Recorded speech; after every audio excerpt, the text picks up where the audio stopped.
So he was filthy, filthy rich. And Cassie knows all of this because, like, everyone knows everyone's business. So one day he shows up at the brothel and Cassie is a little bit taken aback, right? She's like, oh, he's handsome, he's rich. And Cassie tells Leroy that she was actually running a respectable boarding house for women. But Leroy's like, they're all naked. yeah, this is a pretty well-known brothel, Cassie. And Cassie's like, busted. And then she immediately feigns fainting. And once she's revived, she says, I would never run such an establishment, and then begs Leroy to immediately take her from the building, lest anyone think that she was complicit in its operations.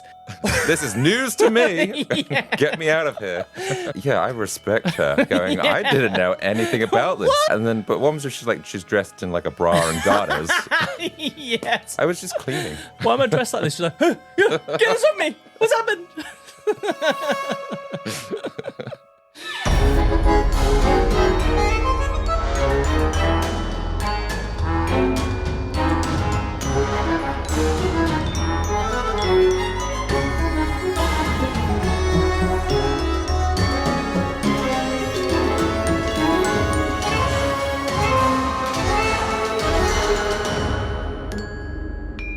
Welcome to the Compendium, an assembly of fascinating and intriguing things.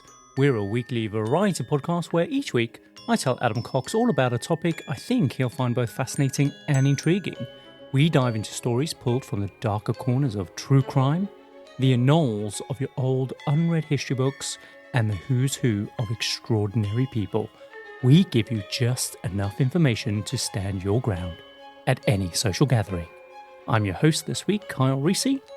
And I'm your co-host, Adam Cox. And on today's Compendium, we are diving into an assembly of fabricated fortunes and a woman who wove them out of thin air. This sounds like, I don't know, a woman who's up to no good. Well, I think that's pretty strongly implied. What's she been up to? Your guesses are getting worse and worse each week, but then maybe I'm just getting more and more cryptic each week. I don't know. Yeah, they're pretty cryptic. So, obviously throughout history, there have been some truly brilliant con artists, charming tricksters who have managed to spin a tale so convincing that they have bamboozled the wealthy and the powerful out of fortunes. But few can match the sheer audacity and the scope of cons pulled off by one woman at the turn of the 20th century. Her name is Cassie Chadwick. Have you heard of that name before? Do you know what? I don't think I have. This is going to be brand new information. Brand new information, new knowledge of fascination and intrigue. Yeah. So, well, for years, Cassie posed as the illegitimate daughter of one of the wealthiest industrialists in the world. This was a man called Andrew Carnegie. And she claimed that she was the heir to his multi-million-dollar fortune. And so, with the entire upper society convinced of this, Cassie was then able to swindle some of the biggest banks and finances out of millions in loans and bonds, based on the promise of repayment from this imaginary Carnegie Trust Fund that people believed that she would one day inherit, but it was all just a crock of shit. I do love a good con artist story. Oh my God. You've got to respect the hustle, especially when it's a woman, because time and time again, women are constantly underestimated. And so when they do manage to pull off a swindle, it's usually at the expense of a bunch of unsuspecting rich guys, So today's Compendium, I'm going to be telling you the story of the original queen of the con and the woman who ran so that Anna Delvey could walk. And Cassie's story is just so nutso and one to be so admired for her confidence and her utter audacity in setting out to get what she believed she deserved. So I'm really excited about today's episode. And I know you don't know too much about it, but I think once you hear this story, you'll just be equally mesmerized by this woman that is one of the first major con artists of modern times, I guess. I love the Anna Delvey story, so if it's anything like that, then yes, I'm going to love this. Oh, good. But before we kick things off, shall we do the whole classic, all the latest things? Let's do it. This is a little segment of our show where we catch up on all the week's happenings and share a quick tidbit, strange fact, or laugh at a bit of weird news from the past week. This week, it's my turn to go first. Okay, what have you got for us? Okay, so my all the latest things for this week is a bit of news that's just emerged earlier this week. So an Uber driver was actually shot dead and killed as a result of a telephone scam. Have you heard about this? No, I don't think I have. So this 81-year-old guy, he gets a call that involves threats and demands by an unknown man who tell him that he needs to pay $12,000 to get his nephew out of jail. And the 81-year-old later tells police that the caller was threatening him and his nephew if he didn't pay the ransom. So over the phone, he agrees that he's going to pay the ransom, and the caller says that he'll come by the house to collect the money. But the caller doesn't go to the house to collect the money himself. Instead, he hires an Uber driver to collect the ransom. And so the Uber driver arrived at the house, and it's just some woman, like just a regular, nice woman who has no idea what's going on. So when this Uber driver shows up at the house, the guy ends up shooting her multiple times and killing her. Oh, my word. Isn't that crazy? Yeah. And the thing is, though, this is a situation where you can really feel bad for both parties who are involved. Like, this guy has no reason to not believe that this woman knows where his nephew is and that she is pretty much involved in this. And then also this other woman's completely unsuspecting walking into this situation where some idiot has rung her up and told her to go and collect some money, knowing the risk that she's walking into. What are the police saying about this then? Well, the thing is, though, the guy's been arrested on charges of murder, and he's facing literally like 15 years to life in prison because of this. Wow. And it's really scary to think like this is the nature or this is the caliber of these cons that are now emerging. Yeah, like how can you be prepared for that kind of thing to happen to you? And you got to think like when you get to a certain age, you probably are susceptible to a lot of these things, especially if you haven't grown up in this digital age. And I just think, God, this could happen easily to like our parents. Yeah, I mean, like you say, you think at our age we're quite, I don't know, savvy when we see these kind of cons. You see certain emails and it's usually from some, I don't know, Nigerian prince that wants to send you £100,000. One day it's going to be real, man. But then even things like Facebook, like there are some very good scammy emails that look legitimate from Facebook. Yeah. But you go in and click and it'll ask you to put your details in and stuff like that. So, and yeah, even like the IP from email address, it's very close now. So That's it. I'm surprised I haven't been duped. I mean, you probably have been duped. Probably. They haven't just done anything malicious with your information yet, I guess. Yet. But this is just tragic that this poor old man and this poor Uber driver has just essentially had their entire lives destroyed. So, like, yeah, I'm just watching out for the story. I want to see what happens. Keep us Family. posted, yeah. Yeah. So, yeah, what have you got for us this week?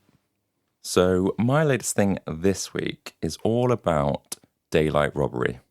As in being robbed during the day? Yeah, or... exactly. In the public, right in the wide open space, someone was being robbed in possibly one of the best disguises I've ever seen.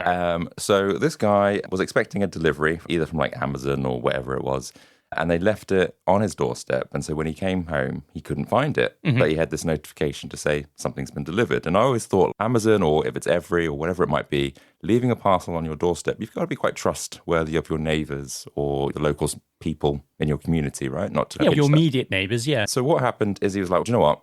I need to find out what happened. I'm going to look on like my security, like doorbell or whatever he has.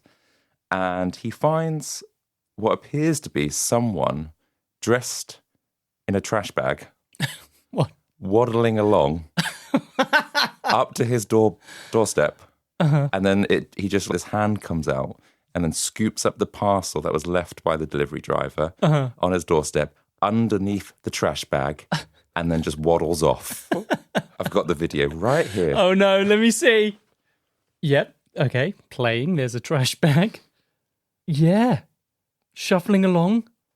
I mean, oh my word. Yeah, so he's just gone in, swallowed up the package underneath the bin bag, and now he's just waddling off. I mean, this is obviously a weird way of trying to disguise your identity rather than actually trying to make them believe it was a trash bag, right? I think so, yeah. Okay, because no one's going to be that stupid. Like, oh, well, this trash bag stole Do they do my that these package. days? Yeah. What's happening with trash bags these days? Man, did they find out who it was? No, the guy ended up posting this online because whilst he's lost, I think it was like $10 or something that he's actually lost. So nothing really significant. He was just like, do you know what? I commend you for doing this. Is actually pretty funny. So he just posted this online. So yeah, you got to be careful now. If you see a moving trash bag, Yeah, man. that's someone out after your stuff. Oh my God. I want to do something similar. Maybe a bush or something. Jump into a bush and just waddle up to someone's post and nick it. Do you know what? Because we're on the Facebook group in where we live, why don't we dress up as trash bags and then see if people post it from their Ring doorbells or whatever they use on the Facebook group, and it'll be like, yeah, us. Yeah. We could be like Facebook neighborhood community group famous. Actually, didn't something really weird happen just around about Christmas? Didn't someone post a video of someone walking around the neighborhood naked? Yeah, streaking on Christmas Day or Christmas Eve, wasn't it? I don't know. But either way, like you're still walking around naked, butt naked. How random. There we And go. he wasn't pretty. He wasn't pretty. Yeah, it's not like you wanted to see that, right? It was an old man. It makes me question whether he had dementia or something. I don't know. That makes me sad. No, said that. But anyway, this week, actually, I wanted to bring it up with you. I've been binging Baby Reindeer on Netflix. Yes. Have you seen it? I've only seen the first couple of episodes, but I've heard a lot about this. Man, it's so bloody good. If you've not seen it, you have to watch it. It is just wicked. When we were in Australia, I just needed a night to chill. And I put this on really randomly, and I just binge watched the entire thing in that one evening. It's only 7 episodes, but it's a really heavy series that tells the story of this guy called Donnie, who is this fictionalized version of the writer of the actual show, a guy called Richard Gadd. And one day he serves a woman who walks into his bar called Martha, who's played by Jessica Gunning, and she is just incredible as an actress. She is so good in this role. She is amazing. And so out of compassion, he gives her a free cup of tea. But unknowingly to Donnie at the time, this starts a years-long odyssey that begins with thousands and thousands of harassing emails from Martha that just ends up getting worse and worse over time. And Martha becomes more and more unhinged and violent as the episodes go on. And she starts turning her anger onto Donnie's girlfriend and his family. And things just escalate from there. It's just so good. And each episode is just so bizarre. Yeah, no, I've been pretty captivated by it because I just have no idea where it's going. No idea. So it's a really interesting name for a program because it's obviously quite a dark comedy, but it has Baby Reindeer. It almost feels like it should be a kids show. Yeah, well, actually, Baby Reindeer is one of the nicknames that Martha gives him really early on in one of the first episodes. But what's also so good is that amid the harassment and trauma, Donnie starts to reflect on his past abuses that he suffers, and he believes that this abuse has made him like a sticking plaster for a predator like Martha to latch onto him. So he kind of blames himself. So in one of the flashback episodes, you find out how another comedian had groomed and abused Donnie over a series of months, using the lure and the promise of Donnie making his kind of big break in the comedy world. Right. But what's amazing about the series is that it turns everything that we know about abuse and stalking and grooming and rape all on its head. And we get to kind of experience that disparity in how society looks at these very serious things when the victim is a bloke. And so it's just gender dynamics at play. And it does it really in a really brilliant, surprising way, because grooming, stalking and rape, these things happen to guys as well, but we see and handle it in such different ways. So it's a really interesting way that they explore those topics from different perspectives. And yeah, I think it's like critically acclaimed. It's just brilliant. Yeah, interestingly, this morning I was reading an article, because I'm not all the way through the series yet, but a woman who insists that she is the real life Martha has come out and sort of said like people have tracked her down. So I'm assuming Martha isn't her real name in real life. I think he's trying to protect her identity. Yeah, but people somehow have tracked her down and they're sending her death threats and all stuff, saying, I'm going to stalk you. And she's come out and saying like, well, now I'm the victim because it feels like the writer's using Baby Reindeer to stalk her now in a way, and that is written a show about me. So it's an interesting kind of flip. But the thing is, though, does she deserve anonymity? Like, she's a perpetrator. We've come out of this world of the Me Too movement where these people need to be exposed. Just because she's a woman and just because he's taken the courtesy to try and protect her identity doesn't mean that she deserves that anonymity. Yeah. I can't even say that word, but you understand what I'm saying. I don't know, yeah. I mean, again, I don't know the extreme lengths she goes through. So right now, I'm a bit like, I'm a bit sympathetic. But I'm guessing if I watch the rest of the series, I probably won't be. Well, what is interesting is that he doesn't paint her as this monster in it, even though she is. He does try to depict her in a really sympathetic way because he doesn't see her as this monster. He sees her as someone who's ill, which is interesting because why does he take that stance? Does he take that stance because as a male, he's expected to be strong and like this been unaffecting him mentally. So therefore he's like taking that stance rather than actually leaning into it and looking at her as a monster because that makes him less of a man? I don't know, because if it was a man that was stalking him, would he be as sympathetic, or is it because of the gender? He's like, well, I don't know. Even if it was another man stalking him as well, the way that men are dealt with by police and authorities is really heavily explored in this as well because they don't believe him. They're like, oh, a woman stalking you? Like, you should be lucky in a kind of way. And the reality is that's what men face all the time. yeah. Interesting. So you must absolutely watch us on Netflix. Check it out. It's in the top 10, especially here in the UK. It's just brilliant. Great. I can't wait for you to finish watching it so we can chat about it more. Yes. But that's all my latest things for this week. Shall we get on with the show? Let's do it.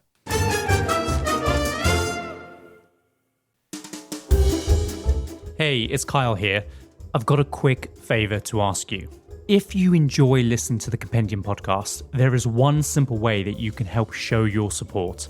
Just hit that follow button in the app that you're listening to us through right now. This year, we're putting everything into making the Compendium better for you. And the only thing we'll ever ask you to do is to hit that follow button or leave us a review. It really helps our show more than we can probably articulate, and is the one thing that you can do to help us spend even more time with you guys. We really appreciate it. Now, let's get back to the show. So, Adam, Cassie Chadwick, where shall we start? How about at the very beginning of her most infamous con? Okay, so not when she was at school. No. So, it was spring of 1902 when a lawyer named James Dillon had travelled from Cleveland to New York City, and he was standing in the lobby of a very fancy hotel on the corner of 30th Street and 5th Avenue on Lower Manhattan when a woman brushed past him. James Dillon, obviously being the gentleman that he was, he apologised for being in the way, but as the woman turned to him, he was stunned by the face that was looking back at him. It was the wife of a very good friend of his from Cleveland, Dr. Leroy S. Chadwick, and her name was Cassie Chadwick, and Cassie was delighted to see a friendly face, especially because she could really do with some help. Okay, what she got herself into? So Cassie was actually on her way to her father's house to pick up a package and asked if he would mind escorting her up to the Upper East Side. So Dillon agrees and they begin making their way up to the Upper East Side of Manhattan. And they chat the whole way there until the carriage finally comes to a stop at number 2 East 91st Street and 5th Avenue in front of a huge 4-story mansion. Dillon is literally stunned. Cassie asks Dillon to wait in the carriage. She walks up to the front door of the mansion and Dillon just watches on as she is greeted by the butler at the entrance before entering into the house. About 30 minutes later, Cassie then comes out carrying a large brown envelope. She climbs back into the carriage and Dillon had to ask, who the hell is your father to be able to afford a mansion like this? So Cassie says she would tell him, but he had to promise not to tell anyone. So Dillon was like, well, duh. Like, sure, I'm just chill, man. Who's your dad? So Cassie then tells him that she's actually the illegitimate daughter of Andrew Carnegie, who at the time was one of the richest men alive. The living equivalent to Andrew Carnegie would be like literally Bill Gates. That's how rich he is. He is one of the richest men, if not the richest men in the world at the time. But she is an illegitimate daughter, and therefore that's why no one really knows about her. Correct. And first, Dillon doesn't believe it, but then Cassie opens up the envelope that she left the house with and she shows him 2 promissory notes, one for $250,000 and one for $500,000. and they were both signed by Andrew Carnegie, as well as $5 million worth of securities in that envelope. Wow. So we're talking old-timely money, right? We're talking millions and millions of dollars here. Just in this envelope, in the form of promissory notes, in a carriage, in Upper Manhattan. So she tells Dylan that her dad, Andrew Carnegie, would give her large sums of money out of a sense of responsibility for her, and that she actually had tons of similar notes at home. And when he dies, she was set to inherit millions. So Cassie is not just rich. She's like rich, man. So Dylan is like obviously flabbergasted. And even though he had promised not to tell anyone, this was without a doubt the hottest gossip that he had ever heard in his entire life. And there was no way that he was going to be keeping this to himself. And as soon as Dylan made it back to Cleveland, the word of Cassie's parentage spread like a house fire across Cleveland's upper society. And Cassie's plan had worked perfectly, because Cassie Chadwick was, of course, not actually the daughter of Andrew Carnegie, and her name wasn't even Cassie Chadwick. What's her name? Well, we're going to find out. So her real name was Elizabeth Betty Bingle. Betty Bingle. I see why she changed her name. It doesn't have the same ring. So she had 7 brothers and sisters, and as a child, she lost her hearing in one ear, which resulted in her having a speech impediment. So as a result, she started speaking less and less as a child and became really withdrawn and introverted. And at school, she was known as like the weird kid, not only because obviously she rarely spoke, but also because she would spend lots of her time just staring into space in like a trance-like state, like, like just being a bit weird. And when she'd come out of it, she'd like look really disorientated, and people were like, ew, like, stay away from her. Like, She wasn't a popular kid at school, though. No, she wasn't. And as a child, as a way to escape from her current identity, Betty would invent all these different personalities based on people that she believed others would like. And she was known to go sometimes by different names like Lily or Lizzie. And her sister is on record as saying that she had half a dozen different aliases just growing up. So she would just flip between these different identities. She got bipolar by any chance? I think if she does, it's probably undiagnosed. I don't think we really know based on when this was set. This is like 1800s, so probably not. Probably gives me the inclination that maybe there's something at play there. But sometimes you just want to escape, especially when you've been bullied a lot, right? And you want to be that person that you think people will like. But also, growing up, Betty would spend a lot of time practicing famous people's signatures. And this actually led to Betty's first con. So one day, her parents received a letter from an attorney in London, Ontario. So that's Canada. And Betty took the envelope that the letter came in, and she saved up her allowance, and she bought really expensive letterhead paper, and she sent herself a letter from the same attorney informing herself that she would soon receive $18,000 in inheritance, which adjusted for inflation would have been around about $500,000 at the time. Well, quite a lot then. Yeah, huge amount. And she's only like really young at this point. So next she drew up a bunch of calling cards that read Miss Bingley, heiress to $18,000. So basically calling cards at the time were really popular in the eastern United States in the kind of the upper class society. Basically, people would often leave them at their friend's house whenever they would visit, and people then display their collection of calling cards to other people. It was like literally the equivalent of bragging about the number of Instagram followers you had today.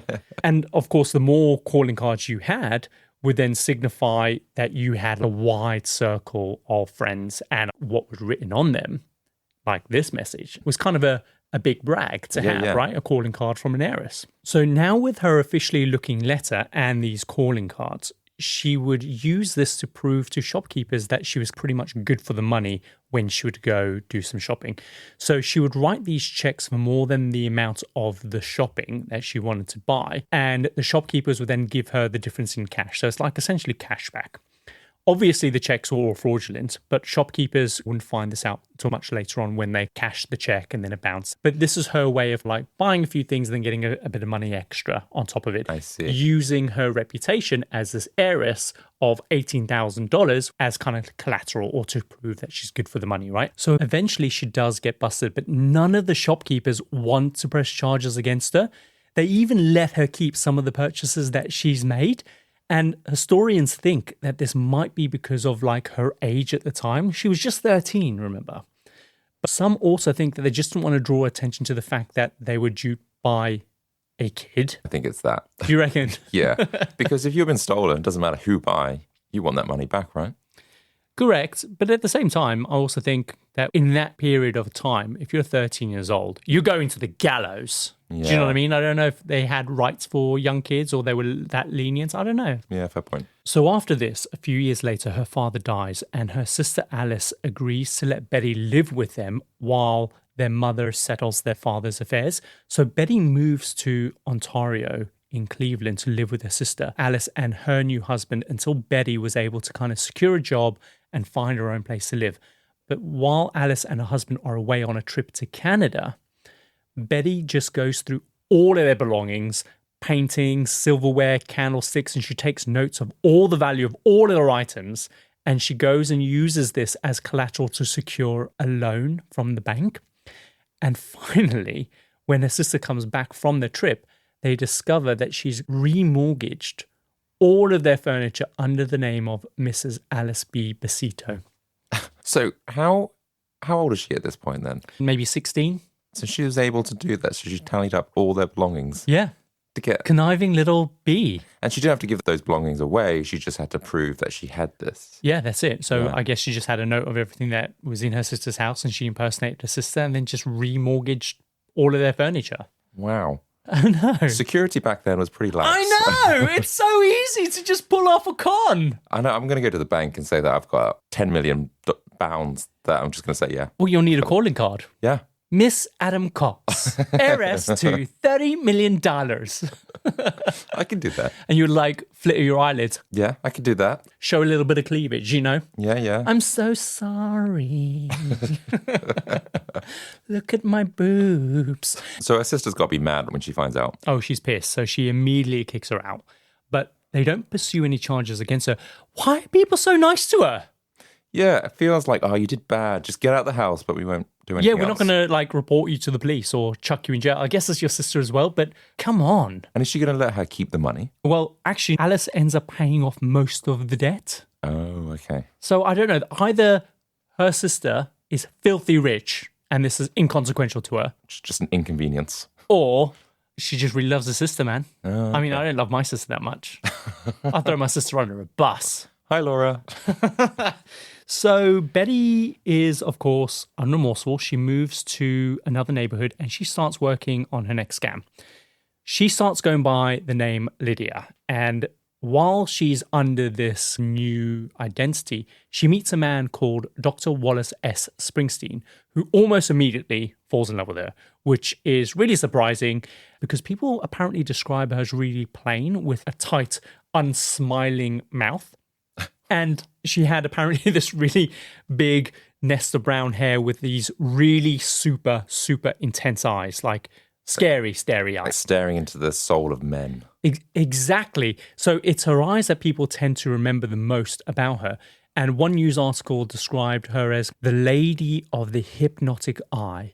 And at the time, like spiritualism was really in vogue. And there was this really super irrational fear of being hypnotized, suspectedly.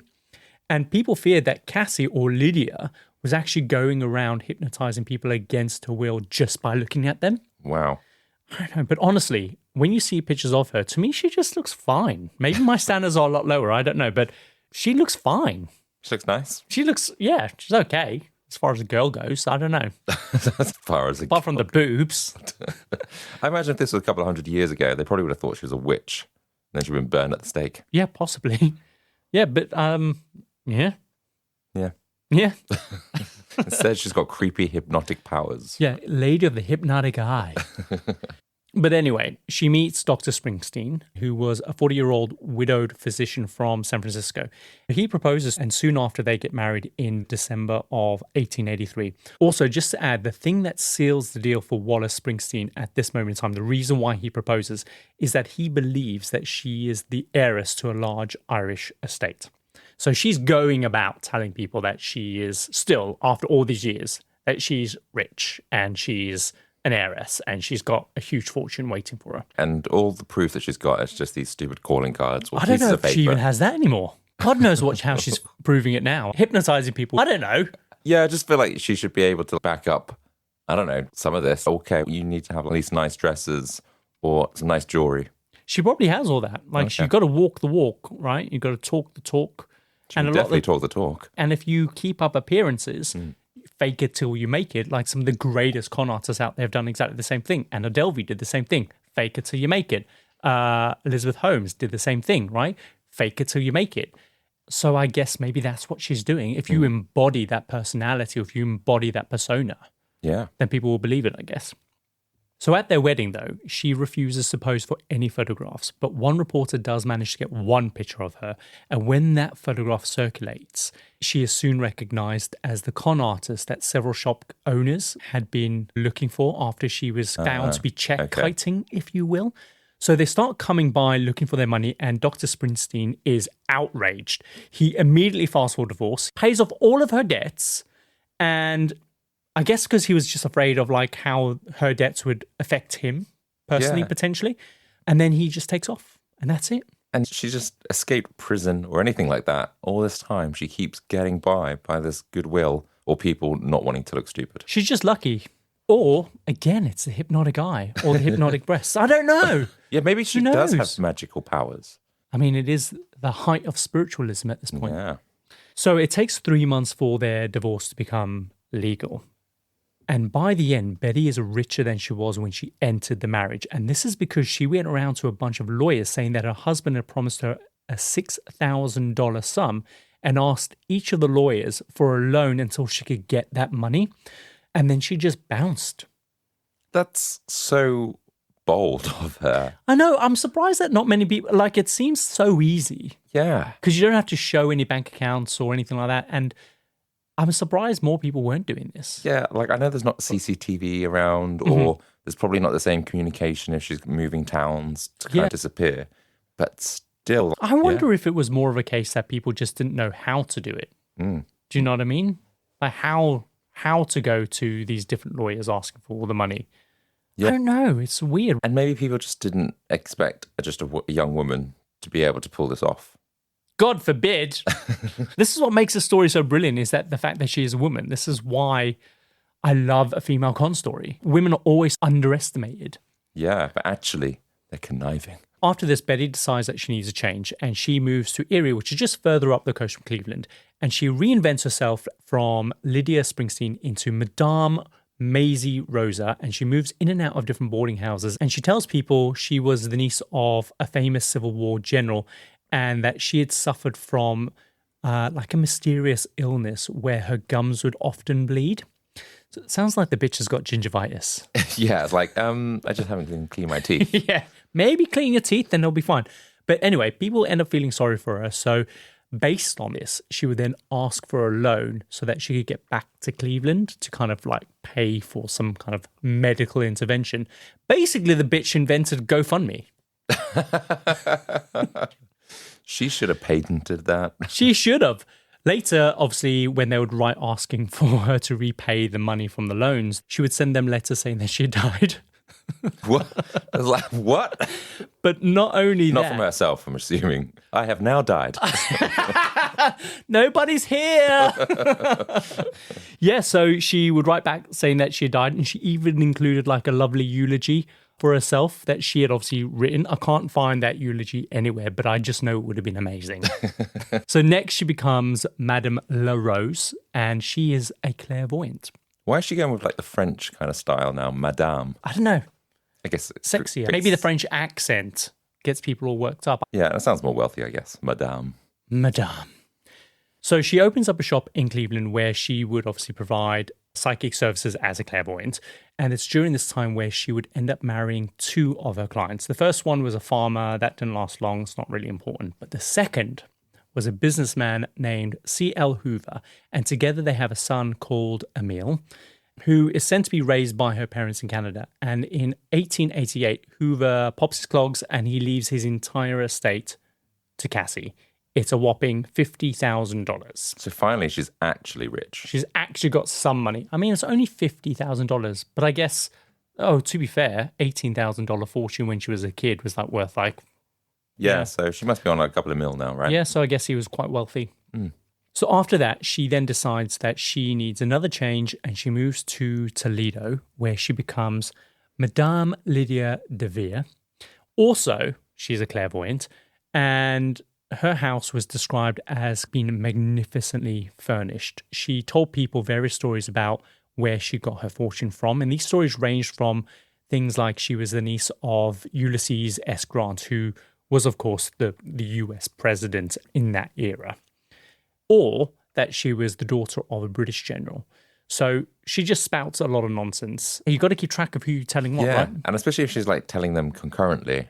I'll be like, oh, what did I tell you? Am I an heir or am I a widow? Or am I like, what is it? Yeah, this is where a lot of these things fall down. It's where people start losing track of what they tell people, their lies. Well, you're like on like the 6th or 7th name now. And I'm like, what was her other names? Right? So just need to remember that her name is Cassie Chadwick. That's the name that's important. Or Betty. Or Betty Bigley.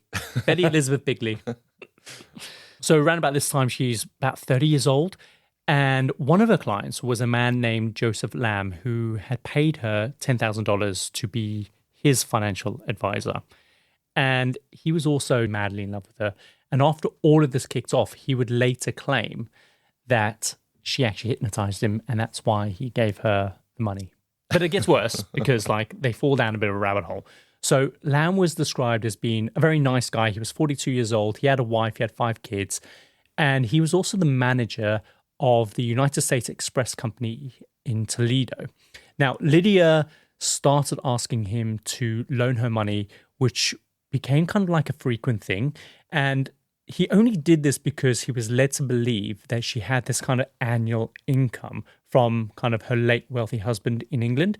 So he believed that she was good for the money and he would give her the loans, and then she would pay back the money and then she'd build up some trust and then she'd ask for another loan. I guess if she's got this like really nice house, all this nice furniture. Exactly, yeah. Why would you not believe it? So she would ask him to loan her money to tide her over until she got her next annual payment, and then she would pay him back. Lydia then started to give him forged promissory notes for cash totaling up to $40,000, all bearing the forged signature of Richard Brown of the firm Cleveland Brown and Company in Youngstown.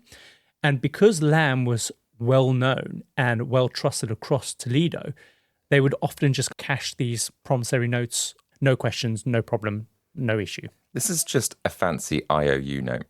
Essentially, it's a check. That's what a check is, right? That's what $10 is, essentially. I guess so. Whoever came up with this was stupid, but anyway. But it wasn't long before the bank in Cleveland noticed similarities between the promissory notes that Lamb had been cashing on behalf of Cassie against others that were known forgeries.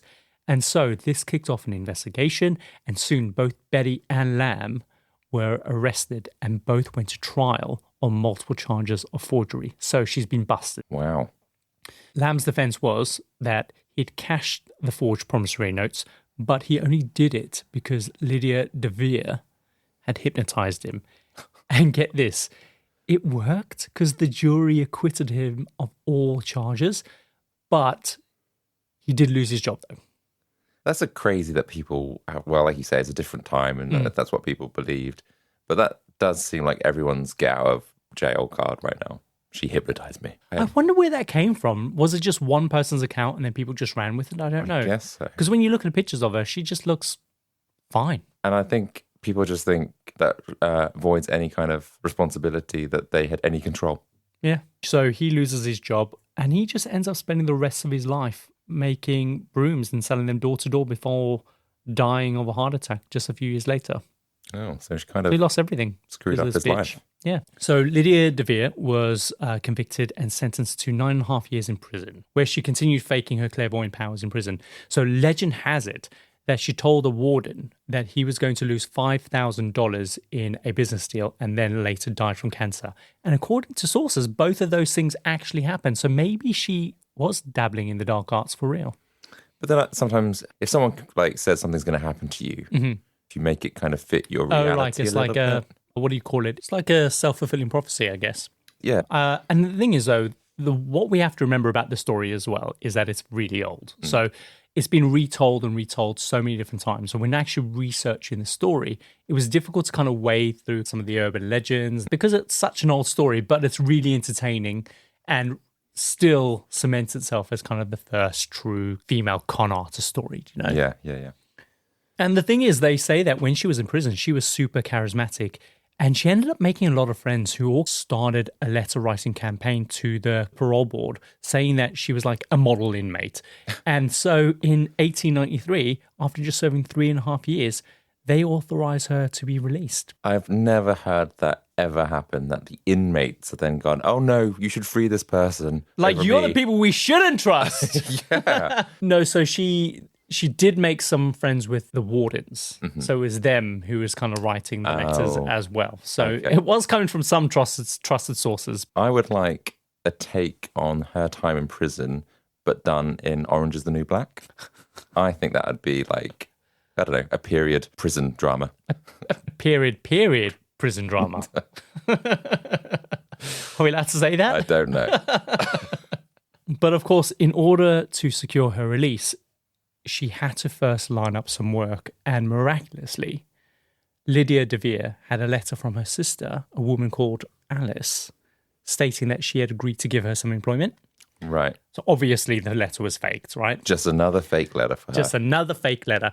So Madame Lydia de Vere was no more. She goes back to Cleveland as Cassie L. Hoover, and she was still a clairvoyant. She opens up a brothel.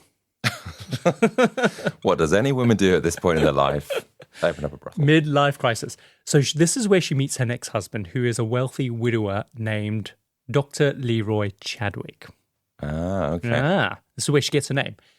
So he had just moved to Cleveland, and he was in the process of building a huge mansion. So he was filthy, filthy rich. And Cassie knows all of this because, like, everyone knows everyone's business. So one day, unexpectedly, he shows up at the brothel, and Cassie is a little bit taken aback, right? She's like, oh, he's handsome, he's rich. And Cassie tells Leroy that she was actually running a respectable boarding house for women. But Leroy's like, they're all naked. Yeah, this is a pretty well-known brothel, Cassie. And Cassie's like, busted. And then she immediately feigns fainting. And once she's revived, she says, I would never run such an establishment, and then begs Leroy to immediately take her from the building, lest anyone think that she was complicit in its operations. This is news to me. Yeah. Get me out of here. So she's a manipulative little shrew, but I don't know why they haven't made a film about this. Yeah, I respect her going, I didn't know anything about this. What? This is brand new information. And then, but one was she's dressed in like a bra and garters. Yes. I was just cleaning. Why am I dressed like this? She's like, get this on me. What's happened? So, of course, they get married. Right. And Cassie officially becomes Cassie Chadwick. Now, Cassie and Leroy actually had to get married twice because when they got married the first time, Leroy Chadwick had his name misspelled on the marriage license. And it's unclear if he'd done this by accident or on purpose, like to give himself like an easy way out of the marriage. I guess thinking like, can I trust her? Yeah. But they get married again. This time, Cassie makes very sure that he spelled his name correctly. And this, by the way, is just hilarious to me because on Cassie's side of the marriage certificate, it was just full of lies, including lies about her age, like her birthplace, her parentage. At this time, she was 39, but she was claiming that she was 33 years old. Wow. Well, yeah, I think people can pass for 5 years younger. So Cassie had now made it into upper high society due to obviously married Dr. Leroy. And they lived in one of the most exclusive parts of Cleveland, where their neighbors were like relatives of the Rockefellers and US senators, and even one of them was Abraham Lincoln's private secretaries. So Cassie immediately starts redecorating the mansion. So she basically is given carte blanche to do whatever the fuck she pleases by her husband, which is a huge mistake because she immediately begins spending huge amounts of money all over the place. She starts spending hundreds and thousands of dollars on jewelry as well. And she also buys a $9,000 pipe organ. What's a pipe organ? You don't know what a pipe organ is? It's like in church. Like, da-na-na-na. Yeah. Okay, just double checking. Yeah, $9,000. That's old time money as well. Yeah, how big is it? It's huge. It's absolutely massive. Can she even play? I think her husband can play. I don't know if she can play. And of course, all of her clothes are all custom made from New York. Her furniture's all imported from Europe. So after 2 years of marriage, so she's redecorated this beautiful house. They've been living there for 2 years. Everything's custom made. Everything's from all over the world.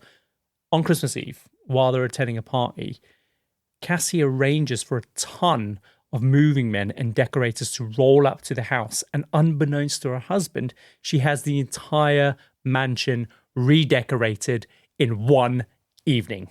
Brand new furniture, new accessories, everything gold, new Persian rugs, hand-painted chairs, walnut cabinets.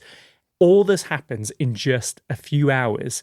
And all in all, it costs her old-timey money, $250,000. Does he even have this much money? He's pretty rich. That's still a lot. And wow, that's a big turnaround. I mean, that's probably better than 60-minute makeover. Man, exactly. And it's a mansion as well. Yeah. I mean, that's what money gets you. Yeah, Gets you speed, it gets you quality, gets you like whatever Persian you rugs. fucking want. Yeah. Yeah. But even though Cassie was, of course, moving in the upper circles of society, no one really accepted her. People often made fun of her for lacking any class because like she was quite garish in the way that she presented to the world. And so again, just like in her childhood, she was seen as an outsider. So I can imagine that desire to be someone different and please is all kind of just coming flooding back to her. I get it. Yeah, I guess so. I can understand why she'd want to do this, but if I was her husband, I'd be like, you spent how much on this? But he doesn't seem to flinch. Oh. Like, he'd probably be annoyed, but like, Cassie, Oh, you've done it again. done it again. We went out for dinner. You've redecorated the mansion. I wish you'd run these things by me. Yeah. Once they go away for a weekend. Oh, God. There's a whole new floor added. Yeah. Darling, let's go out. No! But so, because she's feeling like this outsider or not being really accepted, she starts working really hard to try and impress people. And again, she does it in the only way that she knows how. So she goes to a piano store and she buys $8,000 pianos and she just gifts them to people. Like, imagine just like there being a knock at your door and you think, oh, it's Tesco's is here. And then you knock and then like the neighbor Laura's bought us a grand piano. I'd rather have the money. Thanks, Laura. Yeah, where are we going to put the grand piano? She also once bought 56 diamond rings and just gave them out as gifts as well. So she's a bit of a spendaholic. Yeah, but I'm just wondering what's happening to this bank account. God knows. It must be running out because, I mean, what motivates her for her next con, right? Yeah. But Cassie hadn't really even got started with her biggest con yet. When she was 44 years old, like obviously her looks were starting to fade, but there were other weaknesses that she felt that she could try and exploit. And that was, of course, the insatiable greed instilled by the capitalist Gilded Age and the fact that women, even more so back then, were constantly being underestimated. So I think it's a good time to take a quick break. And when we get back, we will have arrived at the early spring morning where Cassie has a seemingly chance encounter with our little friend James Dillon, who discovers the biggest bit of gossip that he has ever heard in his entire life that kicks off Cassie's greatest con. Ooh, this better be a quick break. So Adam, Cassie, she's 44. I didn't mention this before the break, but Cassie's marriage to Dr. Leroy Chadwick is starting to wane a little bit, right? Is he getting a bit pissed that she keeps spending the money? Yeah, it's like I want to go out, but I don't want to come back to a whole new house. So there are rumors that they'd been living separately for quite some time. And now that her looks are fading, you've got to forgive a girl for kind of wanting to take measures to ensure her future is secure. Makes you know sense, what I mean? Yeah.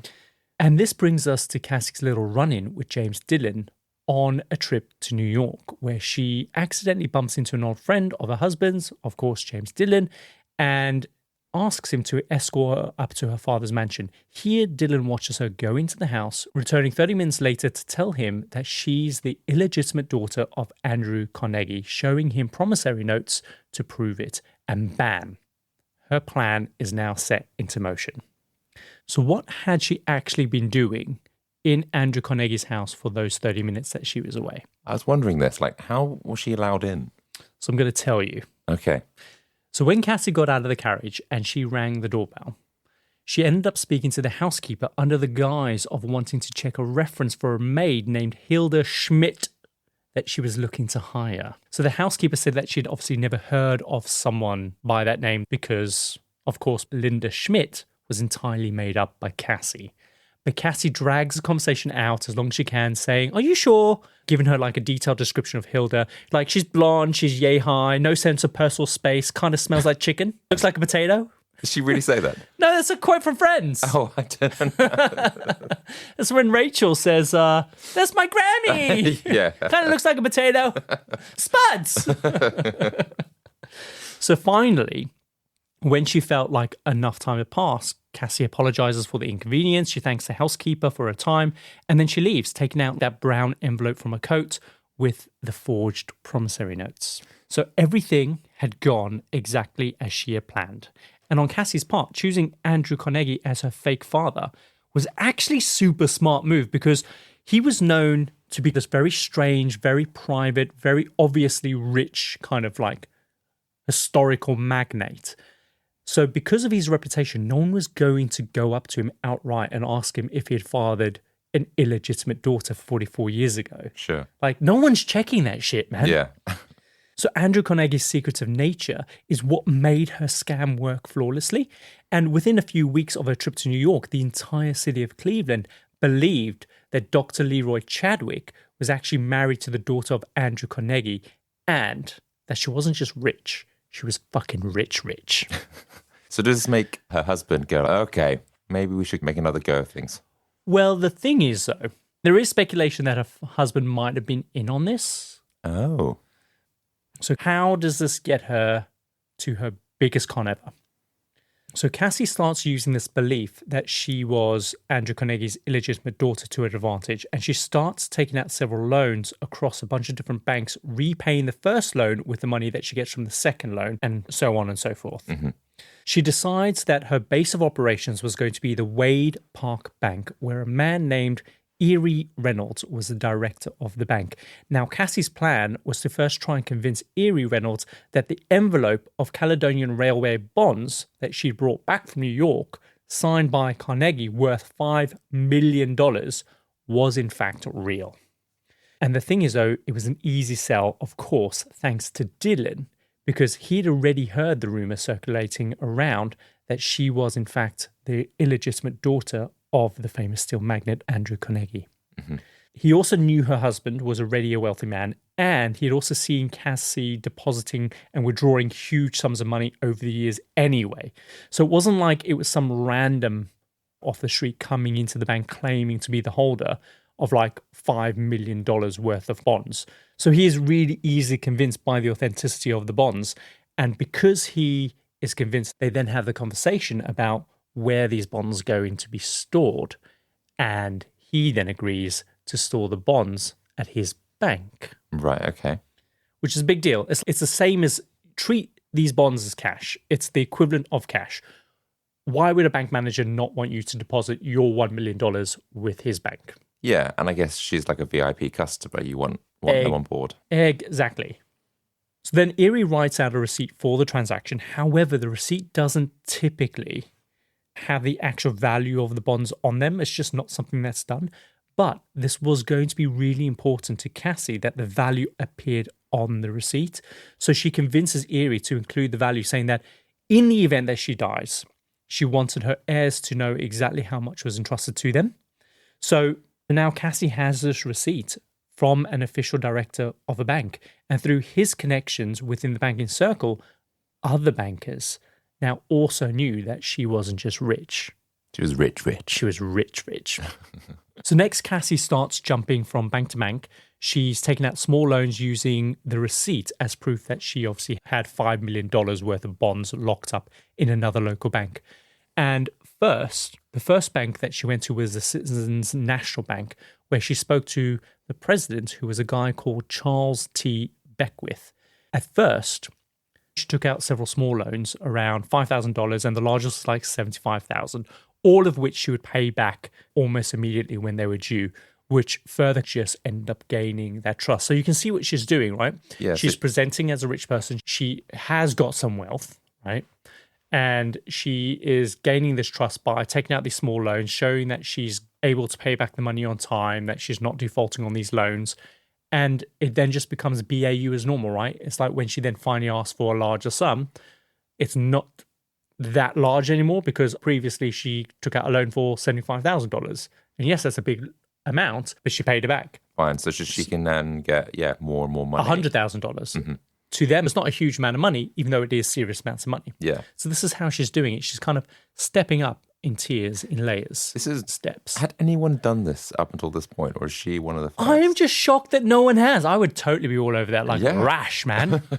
But maybe people just didn't have the know-how. Maybe they just didn't know. Maybe she was a pioneer of her time. Yeah. Crazy. Yeah, she's a criminal, but it's very smart. But the thing is, though, there were other things that she would do to try and impress them and convince them that she was the real deal. She would often tell people that she had this gift of being able to tell at a glance of how much a jewel was worth. And it wasn't really a lie because she'd bought so much jewelry over the years and she was so obsessed with it that she actually could tell the value of a jewel. In fact, once she had bought so much jewelry in Europe that customs actually suspected her of being a smuggler. It does make me question where that jewelry was. I mean, we've covered different smugglers and where they put their goods. Where they put their goods. Yeah. Yeah, good point. I think it's where you've put the goods that makes someone think you're a smuggler or not. If it's just in your luggage, maybe not. Yeah. But if it's up your butt, then smuggler. Yeah, I don't know. There's no valid reason to have jewelry up your bum unless you're smuggling. It depends what kind of jewelry, right? If it's a jabby kind, no. If it's the smooth, rounded kind, if it's pearls, butt pearls. Moving on. So yeah, she convinced people that she could tell the value of a jewel. And so Beckwith was really impressed and he did trust her. So up until now, she had demonstrated to him that she was just good for the money in every aspect, in every way possible. So over the months, they end up getting closer and Cassie tells Beckwith that her dad, Mr. Carnegie, is going to be transferring the money that's currently been held at Erie Reynolds Bank, and he wants to transfer that money over to Beckwith's bank. Cassie wants Beckwith to be the new trustee, and as a reward, she'll give him a fee of $10,000 with a bonus of $40,000 every year. And of course, this is a huge deal for Beckwith. So Beckwith is eager to obviously please her. So he's bending over backwards to give her all the loans that she wants, which she's always paid back. So there's no issue there, right? So he's extending her line of credit to keep her happy. But Cassie wants more than the limit that the bank is willing to offer her. So Beckwith loans her the maximum allowed, which is $240,000, plus to make up the difference, he loans her $102,000, again, old-timey money, from his own personal savings. Wow. So to put this sum into perspective for you, this is a total of 4 times the capital stock of the bank. This means that if she defaults on this loan, this bank is going bankrupt. And so whilst I'm like thinking, oh yeah, she's quite clever and everything, this is going to then hit like your regular Joe or regular people, because they're not going to be able to withdraw their money, right? Exactly. That's exactly what ends up happening. And surprisingly, someone comes to the rescue, which we'll talk about in just a second. Is it Carnegie? Oh, you've got a good instinct for this. So Beckwith doesn't consult with the board of directors and he just goes ahead and issues the loan in secret.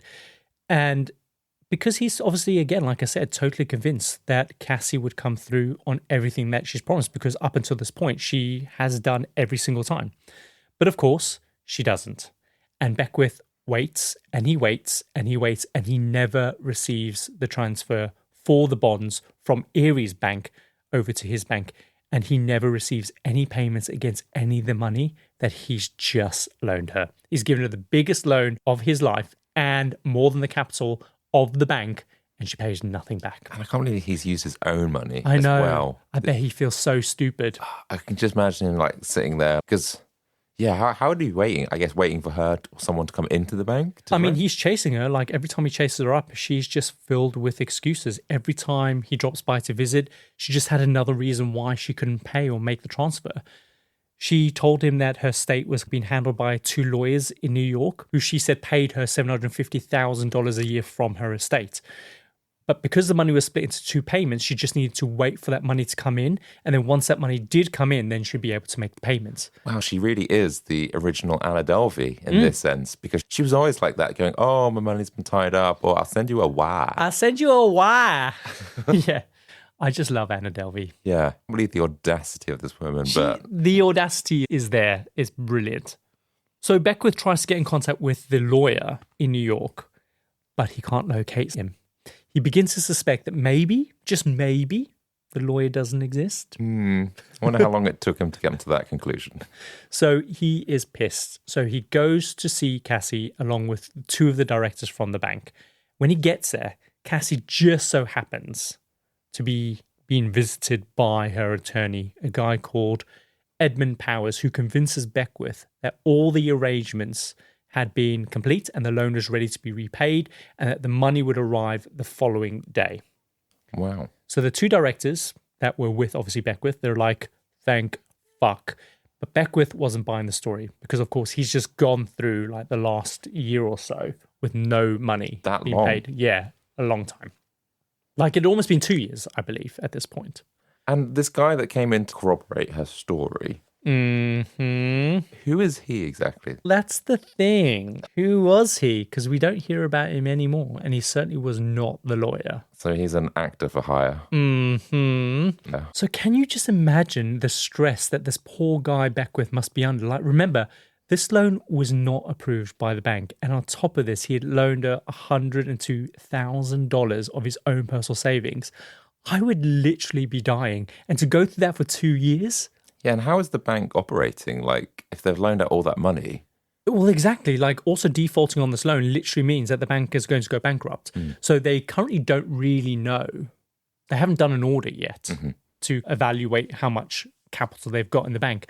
But that must be looming because it's been 2 years. So Beckwith is just like, do you know what, Cassie? There's no way I'm going back to Cleveland without that money in my hands. So he stays the night. And of course, the next morning, he's met with another excuse about why, of course, the payment is delayed. This time, the excuse was that the Pittsburgh bank, holding power of attorney, was withholding the release of the money, and there was nothing that could be done about it. Oops, sorry. I can't believe they think, oh, he's just going to buy this. But I guess she's just got to keep Well, she trying. clearly doesn't buy it, because that's the thing. I wonder why no one pursued any legal charges up to this point. That's the crazy thing about it. It has been 2 years, and she's not made any payments. I guess it sounds like she has got, I don't know, enough evidence or goodwill or whatever that she can persuade people with up until this point. Possibly. But why he wouldn't have pressed charges? Or maybe he's like, if I do that, I will never get the money. That's a really interesting point because it's probably like a moment of realization. If you go to the police, that's you realize you're not going to get the money. Yeah. He's still living in hope because he's got so much at stake. Own personal savings. He's going to lose his job. The bank's going to go bankrupt. And loads of people are going to lose their money, right? Yeah. So it's probably a hope that he's living on. You just got to believe that she's going to pay. Otherwise, essentially, it's the end of the world for you. So then, all of a sudden, Cassie starts paying down the loan with checks. But of course, every single one of those checks bounce. And it's at this time that Beckwith knows that Cassie Chadwick is A fraud. Yeah, so literally after 2 years, he starts spreading the word about her. But still, she never pays any money back. Eventually, the bank is unable to balance its books, and they discover, of course, that it was because of this unauthorized loan, and it was Beckwith who approved it. So naturally, he is arrested for violating banking laws, and a few months later, he dies after refusing to eat. So he goes on a hunger strike because he's like, it's not my fault. Like, I was duped. And they're like, sorry, you're the person who issued the loan. You're the one who goes to jail. And he goes on a hunger strike and he ends up dying because he's depressed and he just can't believe that he has just essentially ruined thousands and thousands of people's lives. These are students. These are regular working people that rely on that bank. I'm guessing he couldn't have used the hypnosis excuse. Maybe that's fell out of fashion at this point. Yeah, probably. Yeah, we're not going to buy that It was anymore. the lady of the hypnotic eye. Another bank that loaned Cassie money hears that the Citizens National Bank was about to go under. And because they too had loaned Cassie money, they get scared that there might be other banks who hadn't received their loan payments in full. So they file a lawsuit against her in order to get in front of the queue so that if any bailiffs go around to collect any collateral, they'll be the first in line. And so a lawsuit is filed. Other people start putting Cassie Chadwick together with Madame Lydia de Vere, the clairvoyant, who had kind of spent time in jail for fraud. And then just everyone loses their mind. And this becomes the biggest story on the East Coast of America at the time. I can imagine just linking them all, this Cassie Chadwick, back to all these people in the past. Yeah. And everyone going, hey, I was duped. It wasn't hypnotic eyes. She generally did She steal definitely from me. But yeah, that's what happens. They start to link things together. And it's one of the biggest stories at the time. What age is she? Because she sounds like she's been doing this for 20, 30 odd years. So she's like in her 40s now, maybe coming close to 50. Mm-hmm. And I mean, the thinking is that she's doing all this to kind of like secure a bit of security for herself in light of her and her husband's separation that I think they're still trying to keep under wraps. The thing is that she's accrued so much money from when she had that other husband and things like that. If she just didn't spend as much, she probably would have enough money. When it comes to these types of people who are this motivated to do these types of things, it's never enough. She probably just wants more. Yeah, okay. So word gets back to Andrew Carnegie that this woman has been going around claiming to be his illegitimate daughter. And he just thinks the whole thing is fucking hilarious. And when people ask him if he's going to go ahead and prosecute her, he's like, no, like, wouldn't you be proud of the fact that your name was good enough to be used as collateral for a loan of up to $1.25 million? Cassie Chadwick has shown that my credit rating is A1 just by my name alone. Isn't that amazing? But then I don't know if other relatives are going to trust your name again. Or like people at the bank, if someone comes to the bank and go like, oh, I'm a Carnegie. Yeah, exactly. So like, oh, Mr. Carnegie, we're going to need to know if you have any other illegitimate kids at all. Just anyone. Just give us a list. Give us a family tree. Yeah. In the light of all of this, Andrew Carnegie does end up helping some of the customers after the bank does collapse. In particular, like students and citizens that just couldn't afford to lose their money. So I guess that kind of restores my faith in grotesquely rich billionaires. I guess You wouldn't see Elon Musk doing something like that, would you? I don't think so. I mean, he was offered to help world poverty, wasn't he? And he was like, nah. Yeah, exactly. It was like, yeah, you could solve world hunger with $60 billion or something. And someone was like, okay, pay up. And he was like, yeah, nah, I don't want to do that. But yeah, that is good of him to be able to like do that. At least hopefully he helped out most of the people, although clearly not, what's his name? I don't think he helped out everyone. I think he just helped out the ones that could really do with the help. But ultimately, what people don't realize is that Cassie was only successful because she played a numbers game. There were far more bankers that refused to loan her money that actually did so. Oh, right. So she kind of stacked it high. She like tried to get as much money as she could. Maybe only 10% what she did offer. So I guess that's a lesson for everyone, right? Like you look at some of these people who are hugely successful, even if it's a con, but it's because they're casting the net constantly, right? Yeah, you try again until you succeed. Yeah. That's like any business. Or until you get arrested. Or until you get arrested. So her whole scam just hinged on just one person saying yes, which when they did only acted to legitimize her claims. From there, it just cascaded like a domino. And so it was Erie Reynolds who was the person to legitimize this entire thing by giving her that little receipt with that value on it. It snowballed. Yeah. So as word spread about Cassie, people were like more impressed than angry. Like I said, it was one of the biggest stories at the time. And the fact that she'd managed to pull this off, the press just had a field day with that because the story was selling thousands of papers. So much so that there would be a crowd of people that would gather daily outside her lawyer's office on Wall Street in the hopes to just get a glimpse of her. That's how famous this woman was. She was constantly having to find new ways to avoid the crowds. And one time it's on record that when she was trying to leave her lawyer's office, she had to escape out of a rear window on the 7th floor of the building. And then she had to climb down a fire escape onto an extension roof and then walk along a ledge of the roof until she was able to re-enter through a window in the opposing building. That is quite a dramatic escape. For someone who's like in their 50s, man. Yeah. Yeah, pretty good going. Another time she got in a high-speed carriage chase through New York trying to... High-speed carriage chase? I didn't even think that was a thing. I know, right? But I love it. So apparently she was trying to escape reporters and Secret Service agents who were assigned to watch her. And even though Cassie was arrested and charged with aiding and abetting a bank official in misappropriating funds... Now, that's key, right? She was aiding and abetting a bank official in misappropriating funds, which means that she's not the perpetrator in this. Instead, she was being charged as an accomplice to Beckworth instead of the other way around. That is wild to say, like, that she's the one that instigated this. Yeah, it's crazy. So considering what she's done, she's still getting just a slap on the wrist. Yes, if he hadn't, it's his fault. He's the one that signed it off. Yeah, he should have signed it off. Yeah. So I think it's a good time to take another quick break. And when we get back, I will tell you what happens after Cassie Chadwick is arrested and what she has in store. She must get away with it. We'll see. So, Adam, Cassie has just been arrested.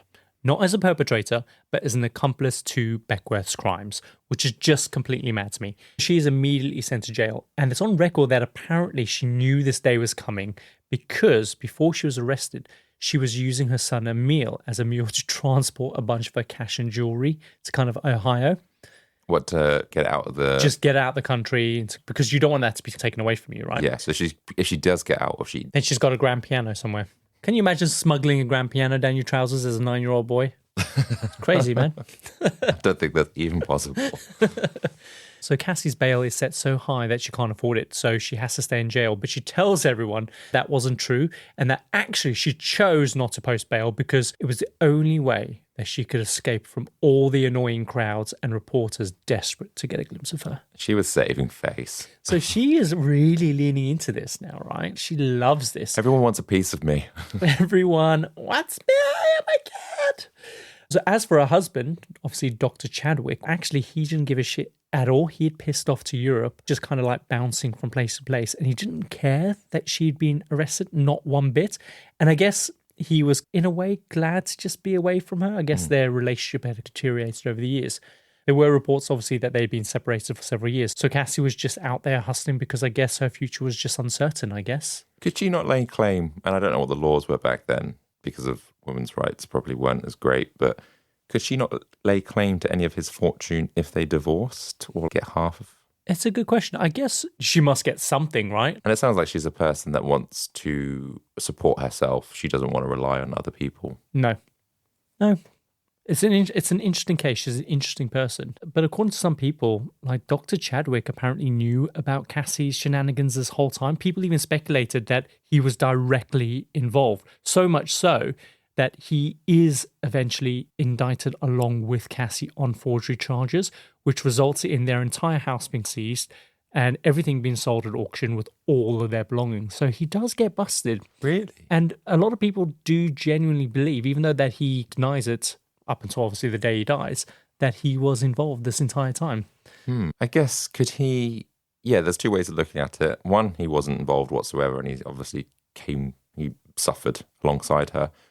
Or he's almost like employed her to go off and do these things and maybe he'll get a cut of the money. Is that what people were suspecting? Yeah. So the people who bought Cassie's house and obviously many of their things, they turned the house into a museum for people to come and see it because that's how massive and famous she was at this time.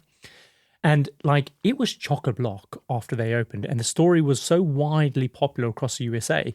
And what makes me die is that the new owners even convinced Dr. Chadwick to come to the museum and play the organ twice a day for 2 hours while people just wandered around his house. So I guess he was either doing it for the fame or he was just really broke as fuck. Yeah, why else would you do that? I reckon it's more the fame because otherwise there's no amount of money that someone could give me if it was facing people that know that you had been involved in some kind of hustle. Yeah. Do you know what I mean? Yeah. That'd be just embarrassing. So he didn't go to prison then? Just lost his money? As far as I'm aware, he got indicted. I don't know whether or not he went to prison or not. So Cassie eventually goes to trial in March of 1905. And by the time they had stacked 15 separate charges against her. So Cassie also had to testify in a bankruptcy court where they were trying to recover whatever money they could from her. In court, it came out that a lot of these places that she was getting smaller loans from, she was using her jewelry as collateral. And because the story is so huge, they were then able to sell that jewelry for way more than it was initially worth. So they all ended up profiting from the story and her scam anyway, all the kind of the smaller guys. But it's still unclear how much money she actually managed to steal over the years. But some people estimate that it must have been around about $16 million. That's adjusted for inflation. It's a huge amount of money. That's an impressive amount of money. That's a good haul. I thought you said a good haul. That's a haul. good haul. A good haul of money. Good haul of money. And also, Andrew Carnegie, he actually attended her trial as well. He later said that the whole thing could have just been avoided if just someone, just anyone, had just bothered to ask him if he had an illegitimate daughter. And none of this would have happened. No one would have lost any money. So eventually, Cassie is found guilty on 7 of the 15 charges, and she is sentenced to 10 years. So she was sent to serve a sentence at Ohio Penitentiary in Columbus, but the feds, they wanted to put her in a federal prison because they were worried that Ohio was going to pardon her just like what they did in her first stint in prison. They were worried that maybe she would infiltrate the guards again, write a few fake letters, and then get let out. I mean, I'd be worried, yeah. But the courts in Ohio were like, no, we've got this. It's fine. We're not going to let her out this time. We've learned from our mistakes. Yes, again. No. So in prison, Cassie was in and out of prison hospital quite a lot, and a lot of people thought that she was trying to claim ill as a way of getting out. They figured it was just another con. And we know this because one of the doctors that was treating her in prison talked to the newspapers about this, because even after she went to prison, people were still deeply interested in the story. So like people like constantly trying to kind of, how's she getting on? What's she doing? How's she like? Is she being good? Whatever. And stories would routinely appear in the papers time and time again. But 2 weeks after that article came out from that doctor, Cassie died, and she died on her 50th birthday. Oh, wow. What of? I don't know, just my hysteria. Or just, I guess, some medical issue. Yeah, sad. So they just didn't take her seriously. She kept saying, like, there's something up. I'm not feeling very well. But I guess it's kind of like the boy who cried wolf, I guess, or you've been so devious over the years that people just don't trust you anymore. Yeah, I mean, that's fair enough because she's deceived so many people, unless it's obvious that, you know, like an arm's falling off or something. Oh my God, my arm. No, you're fine. Go back to your cell. But it's on the floor. Just pick it up and go back to your cell. There's nothing wrong with you. Yeah. But yeah, that's the story of Cassie Chadwick, the queen of the con. Wow. Well, she had quite an elaborate life. Maybe not a long life, but she certainly lived life. That's true. She certainly did. And she went out and she got what she thought that she deserved. And she is the woman who ran so that people like Anna Delvey could walk. Yeah. And that's exactly what we're covering next week. Ah, another good criminal con artist. I just thought I'd lay the groundwork for our next con artist. You know, I love a female con artist. Like con season. I think you should do one as well. Well, I am looking into one, so there might be one coming up about another con artist. Ooh, are you allowed to tell us, or does it have to remain a secret? I'm just going to say roll neck sweaters. The tease of who it is. Good. Shall we run the outro? Yeah, let's do it. So that's another episode of the Compendium podcast in the bag. If you've enjoyed today's episode, then be sure to hit that follow button right in the app that you're listening to us right now. It really helps us more than we can articulate. You can also schedule new episodes to download automatically, and if you haven't done so already, then leave us a little review. Your feedback only helps us get better. Don't forget that we release every Tuesday, and until then, remember, in the world of Cassie Chadwick, ensure your fortune is built on truth, not tales taught enough to bank on. See you next time. See ya.